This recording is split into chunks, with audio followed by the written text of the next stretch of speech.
the painting based off of a photograph that I took probably about a week ago. I believe this photo was taken in the early morning on my drive to work.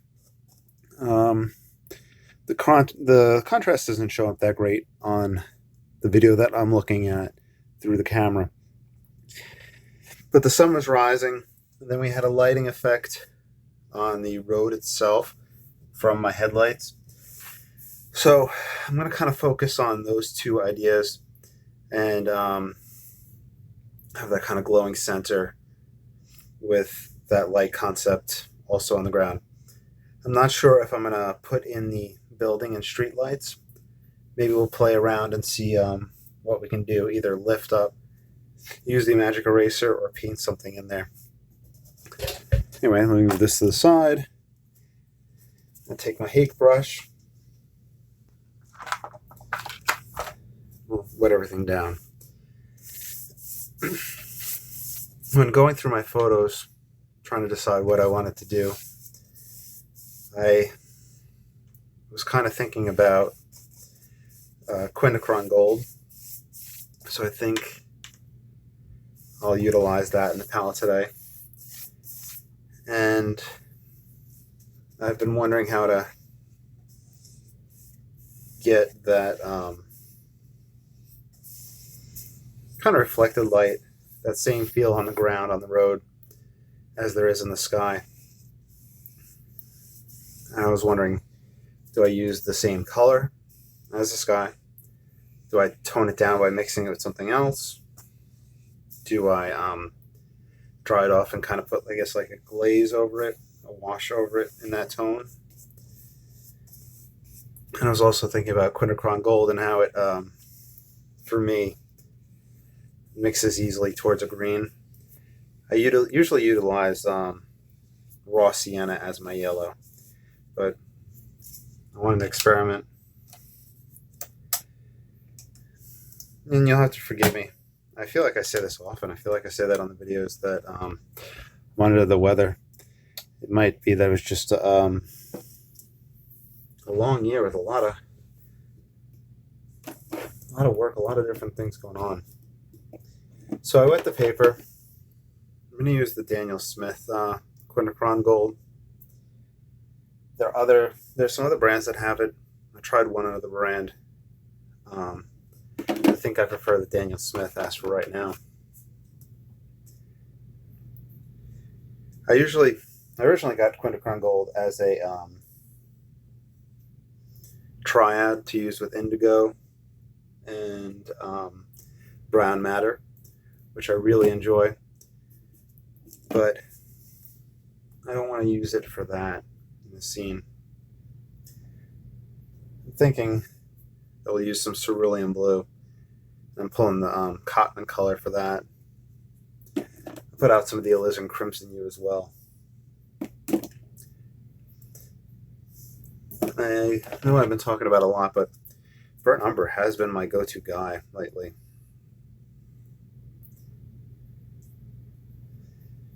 And let's see.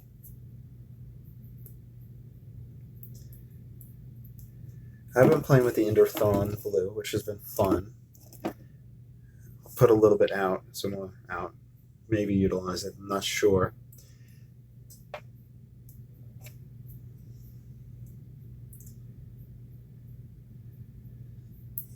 Put out a little bit of sap green. And I'll let you know what colors I wind up using. Like I said, I did do a little bit of thinking about this painting, but that was mainly in regards to the quinacron gold. And I am under the weather.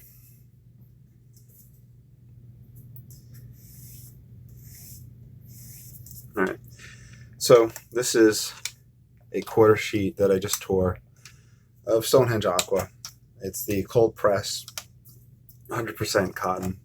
I think I need to start tagging that company in these photos so that in these videos, so you all can check them out and follow them and see where they have stuff. All right, so With this, since it's mainly sky and then ground, I probably will wind up having to, or relying on, putting some sort of foreground element into it. If I add a tree at the end, it's probably just the direction that I often lean in. I'll try to avoid that, but we'll see what happens. Maybe I might put some raw sienna in this, just so we can kind of compare it with the Quin Gold. And I really want to play that light hand.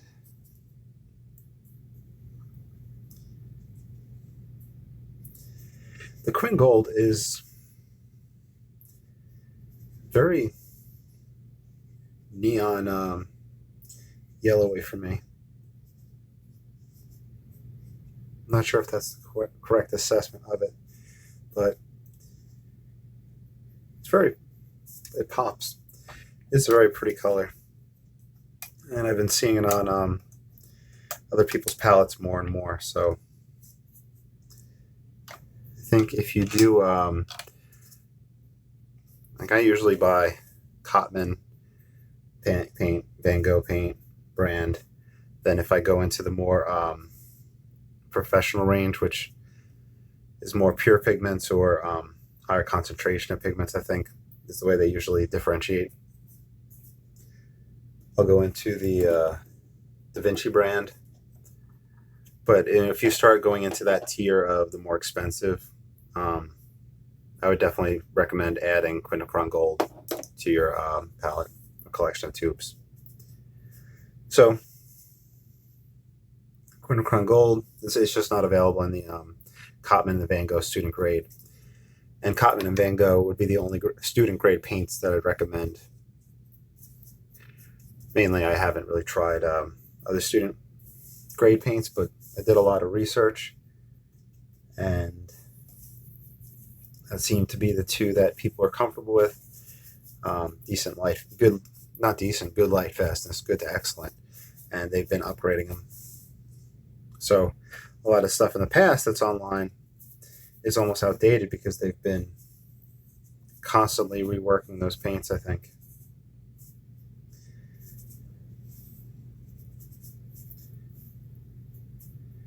Now, this is alizarin crimson next to this. And right off the bat, this is not the direction I usually go in with colors, where there's that strong chroma or the high key that this would be in. I'm not too keen on the language, but if you look at my other videos, you'll see how dark and moody I prefer to go with things. So I do feel that we need to start getting some gray in there. So we'll mix in a little bit of cerulean blue. We'll try that. So far we experimented with, I think this is the remains of the raw sienna, Quinacron Gold, alizarin crimson. And this is just mixing some cerulean blue to grayish purple things down.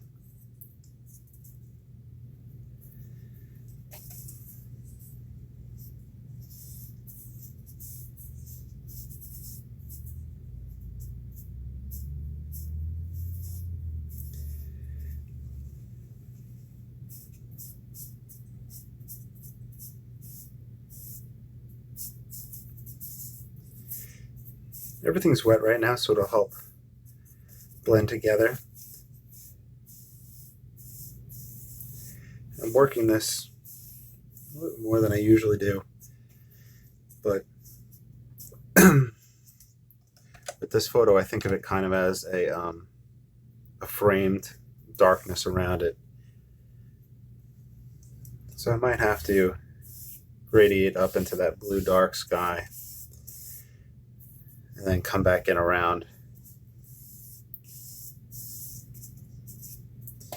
So that's cerulean blue. Let's get some ultramarine.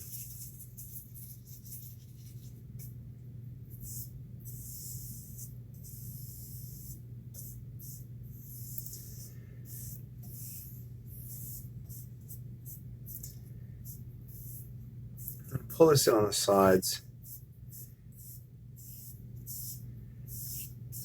But I still feel like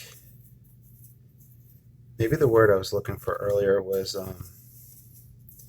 too straight from the tube, maybe.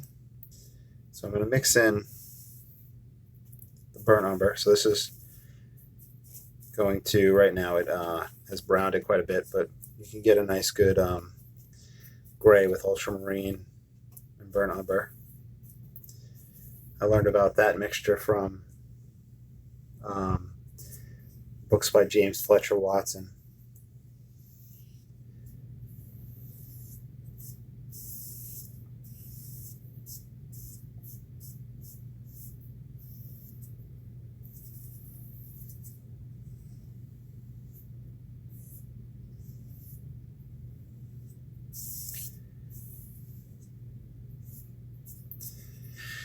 Now, let's see. Should be bringing some of this down just into this wet and wet down here. So this is just what was on the brush. I'm bringing down, I put a little bit of raw sienna on that. I'll come back to that in a moment.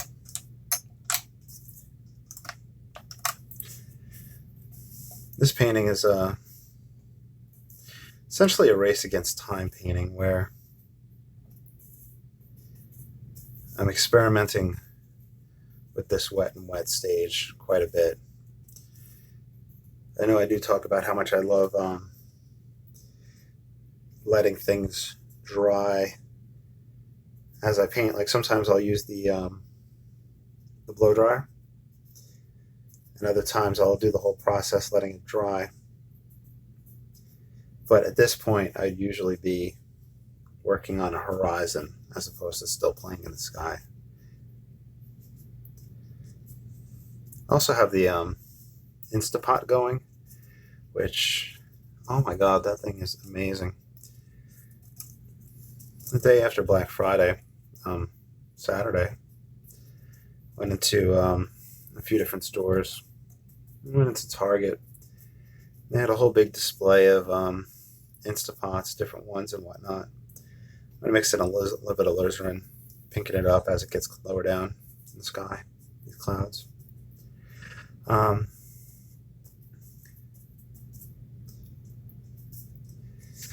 was I? So I was talking about the Instapot. And went to the stores and they had them for $50, $70. I guess they're normally $100 or more. And we were looking at them. I bought one for my mom last year for Christmas. And I always tease her about it because she uses it so much. And she doesn't really use it a lot. That's just me teasing her if she's watching this video.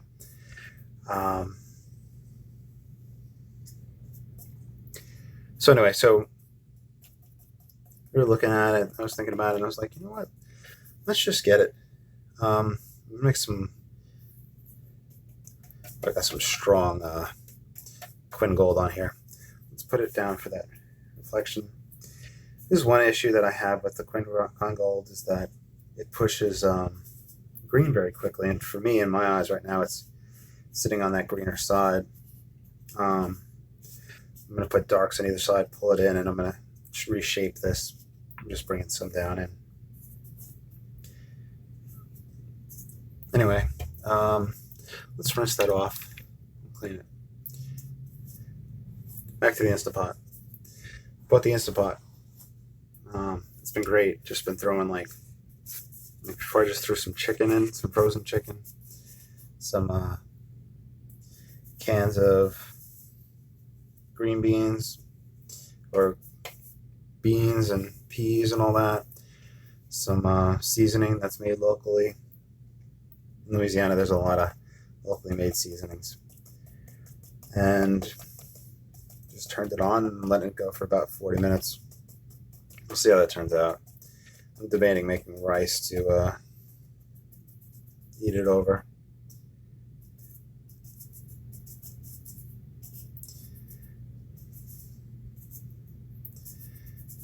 So I'm just playing with the hake, playing to see what happens color-wise. Of course, there's always that option of wiping in the sky with a paper towel. The risks that you run with that is that if you're doing the whole thing wet and you're tickling the sky like I am, then you start getting lost and found edges, which I feel like this one I would not be able to work with successfully. I don't think I have the skills for that.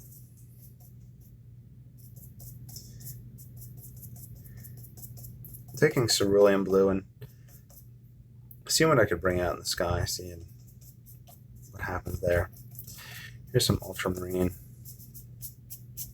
I feel like it should be quite darker in that sky, and that color is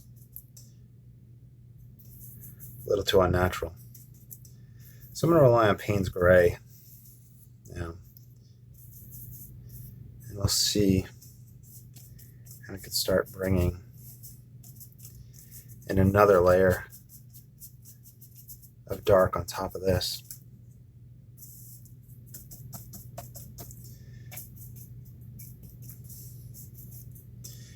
I can mix the Payne's Gray with the alizarin, using quite a bit of that in this painting. That's a fairly common mixture for people that follow Ron Ranson with his paintings, Fur Clouds, the ultramarine and alizarin.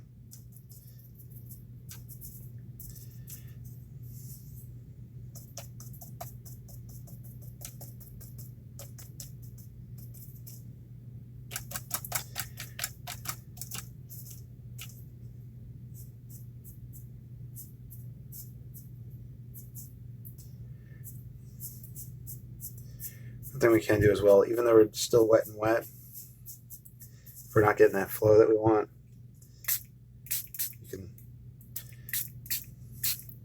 wetten things. There we go.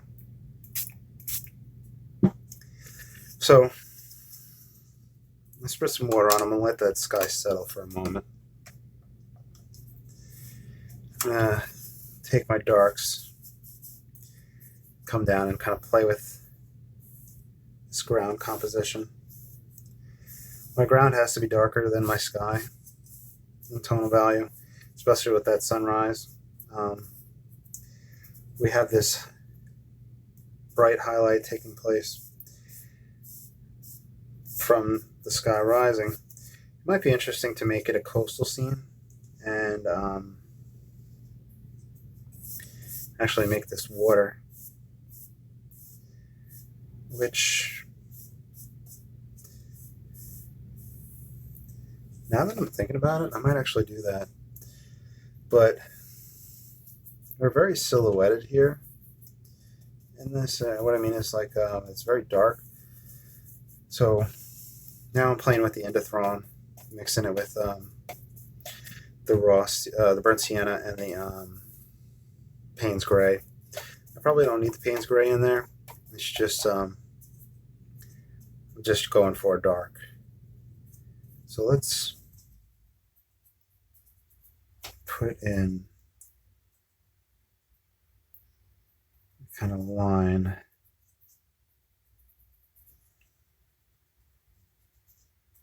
back here,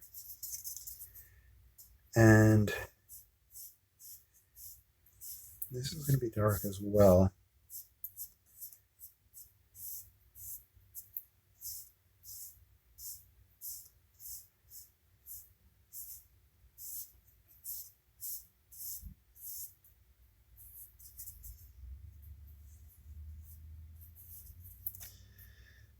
Indothrone,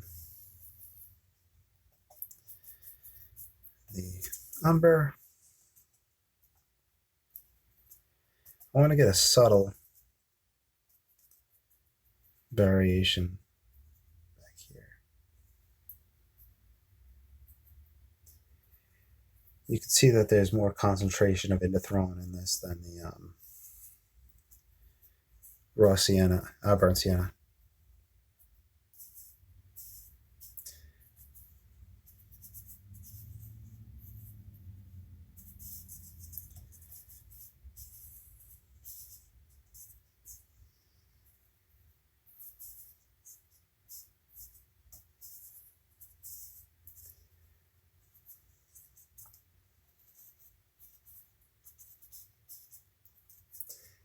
If you go through my catalog of videos and pictures, you'll see that this is definitely outside of my comfort zone or my usual painting, with the vibrancy of the color here. And that's the use of the Quin Gold and the Alizarin Crimson.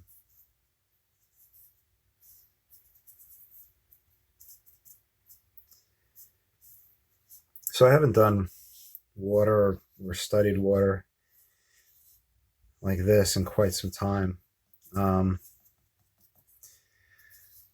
What I'm trying to do here is get that gradation of, or that variation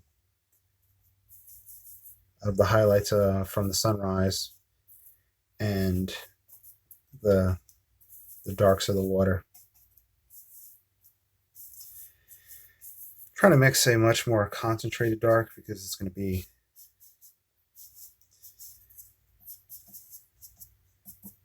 darker in some regions.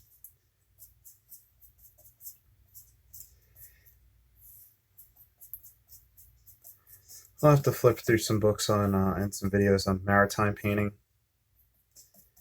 I might actually change this to a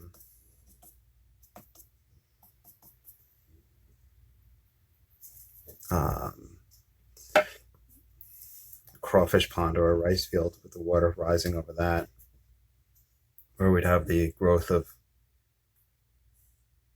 grass taking place and whatnot. They're very shallow. And I did warn that in the beginning that I would have difficulty trying to stay away from that.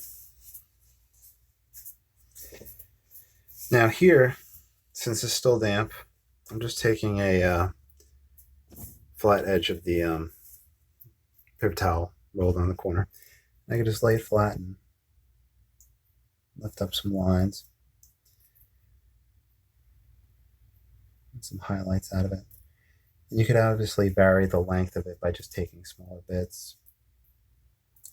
It's not super wet right now, so we're not getting big lifts, but it's adding some interesting variety in there.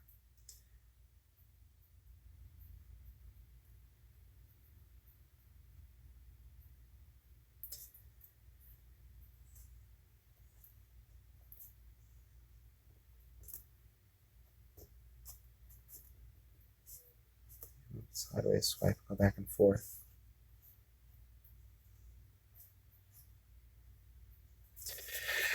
Okay. Now, I do kind of have to make the decision about whether or not I want this to be a rice field or a coastal scene. And unfortunately, I'm going to go rice field, mainly because, well, despite it does have the coast right there, rice field is what I see every day on my drive to work, and what, I don't know, I just kind of think that beeping is the rice pot. But the cool thing is now the rice pot will depressurize itself.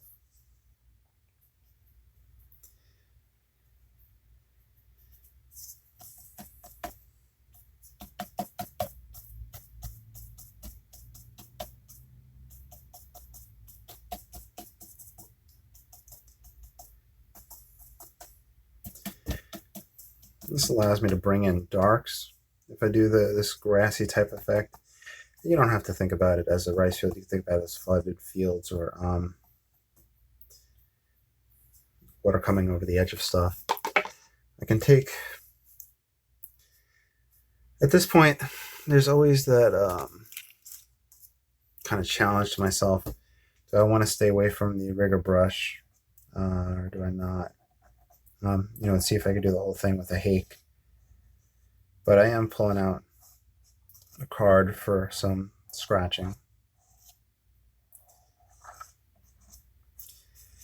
And then I'm going to get some darks on the underside of things. So the darkest darks will be at the base of growth and whatnot.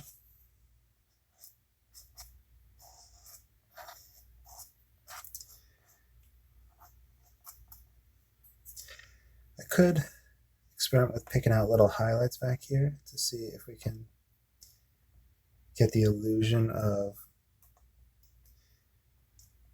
the buildings and the lights. You can scrape for power poles, but the risk that we run is we have the scraping in the foreground and we have the scraping in the background, and we don't want the two to get confused visually. One of the books that I've been reading is, one thing that stood out to me was, with art, maybe it shouldn't be said what the artist was trying to do. Like, oh, you see what the artist is trying to do here. You might want to philosophically start moving away from that and achieving those things. Like, at the end of the day, and it doesn't matter what other people say, but it's wet in the sky a little bit more.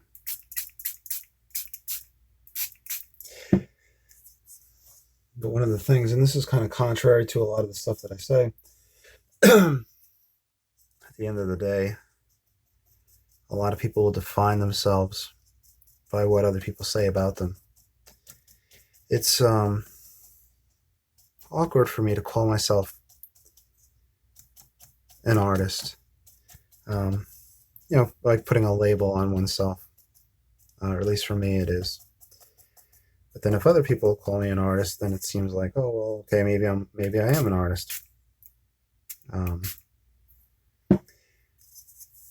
that extends back to some existential philosophy from, was it the French, with their existentialism, where we often feel defined by other people, what they view it as, which we know when we're told that, to not let other people's opinions affect us. So do what you can to create that sense of not worrying about what other people are thinking or saying about you. Feel free to label yourself as an artist.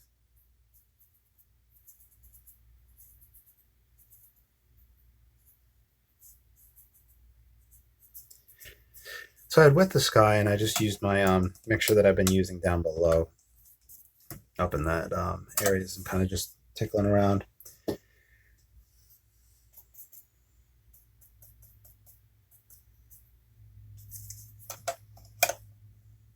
Let's see.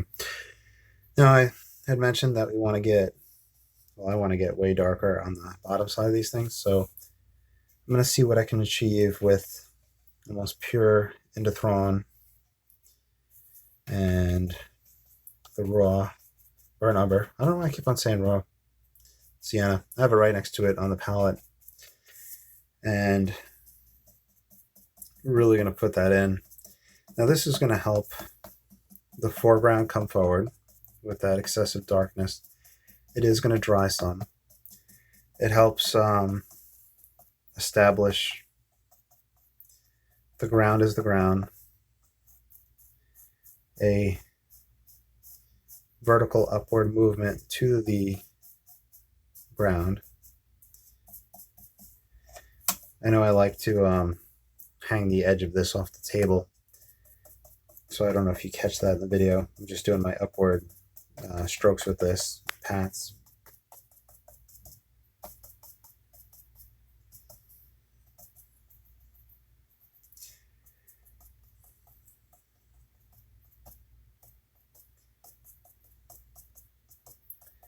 I think so far we didn't pull out the rigger yet, right?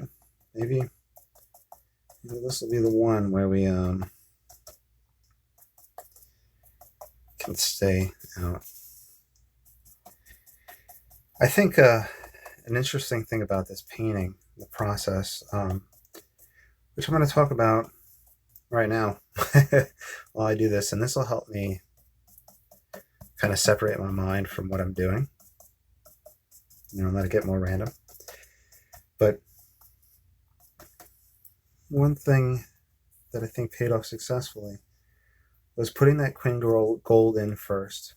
That Quinn gold in first allowed, and I had the issues with the Quinn gold, like I had said, with the green potentially push.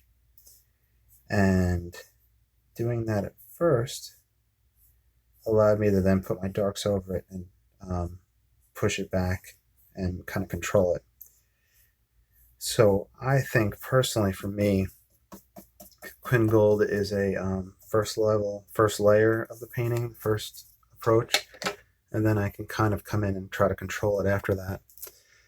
So that's for my personal experience with it. This is just the edge of a credit card. You get a hotel room key. Sometimes they send you a whole bunch of stuff in the mail. All right, and you can cut that stuff up. Or if you have an old student ID card or work access card or something like that.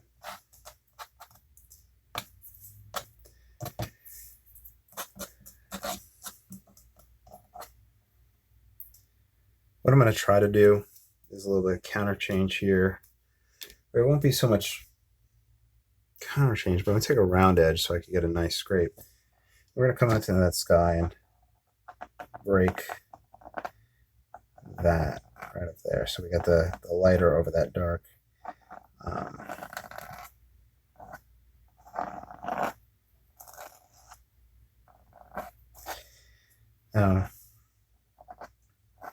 This connects the sky and the ground in an interesting way. An example of this is Van Gogh's Starry Night, where he has the church in it, and that church steeple is connecting the sky and the ground right there. What else can we do? We can darken some aspects of this. I didn't wind up using the sap green. That I don't use too often, but I do enjoy having it accessible.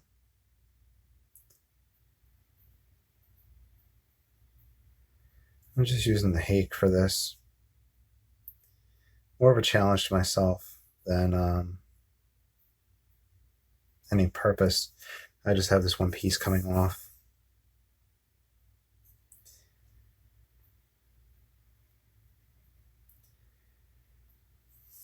I think overall it was relatively successful.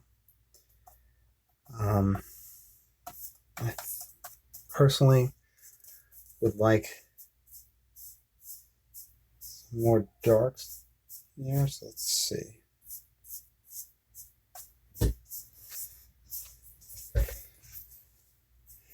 Just standing up to take a look step back. I have a lot of vertical strokes in this ground plane, so I want some horizontals in there a little bit to kind of just challenge that a little bit.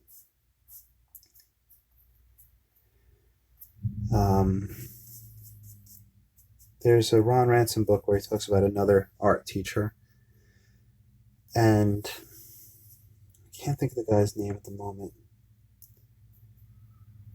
Whitney. I think Edgar Whitney, and he had interviewed a lot of Whitney's former. Mix some Quinn Gold in here. Let's get a little bit of interest. A lot of his former students, and I think one of his teachings was establish a line direction, either vertical or horizontal, where one dominates the other. It's been probably a year since I looked at that book, so I don't have to pull that out again. So that book has a lot of interesting things about composition and whatnot. And then interviews all the different students and what they remembered of them. And that'd be a good resource reference to look at. So I think I've tickled this one enough.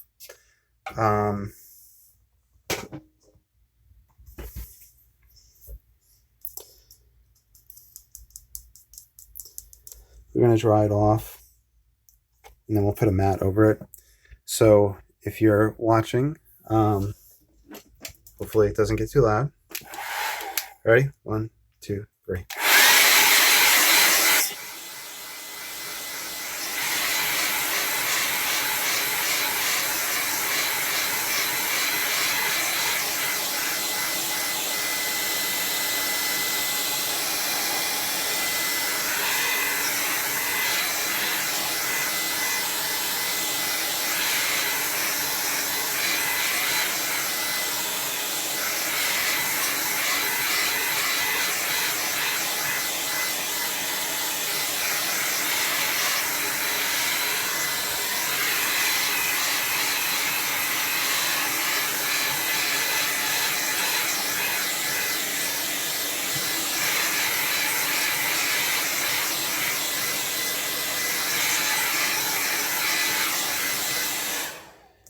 All right, I believe we're, nope.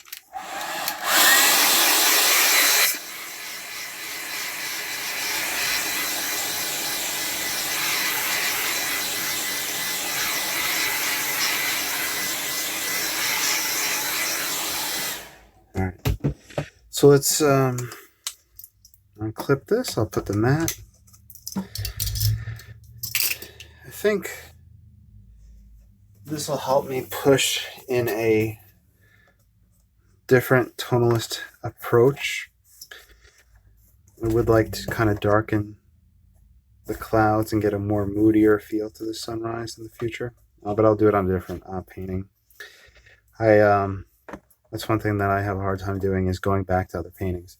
It's not like I have a reverence for old paintings that I've done. It's just that it's just something that I'd rather start from scratch. Well, I hope you all enjoyed. There's a whole bunch of links down below to Instagram, to my Patreon, PayPal if you want to send anything for supplies and whatnot. There's comments, and feel free to like, subscribe, share, follow along, post your results. Not bad for a painting with strep throat. All right, have a good one.